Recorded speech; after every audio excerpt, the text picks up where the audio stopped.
Саламатсыздар ма балалар? Бүгінгі өтетін тақырыбымыз көрініс. Көрініс бұл бұйымның қараушыға көрінетін бетінің кескіні. Кескін жазықтыққа тік бұрыштап, проекциялардың нәтижесінде алынады.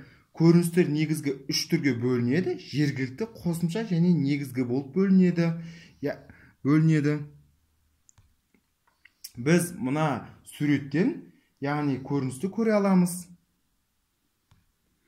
Жергілікті көрініс дегеніміз тұтас бұйымның емес, оның бір бөлігінің кескіні. Жергілікті көрініс негізгі көрініспен байланысты болу керек. Яғни жергілікті көрініс, мына мысалдан біз көре аламыз. Мына жерде жергілікті көрініс тұр, одан кейін мына жерде тұр, одан кейін мына жерде тұр. Одан кейінгі біздің көрінісіміз бұл, яғни қосымша көрініс, бұйымның негізгі проекциялар жазықтарының біреуіне де параллель болмайтын жазықтың кескінін біз қосымша көрініс деп атаймыз. Яғни біз ол мына мысалдан көре аламыз, толыққанды осы мысалдан көре аламыз. Ең соңғы мысалымыз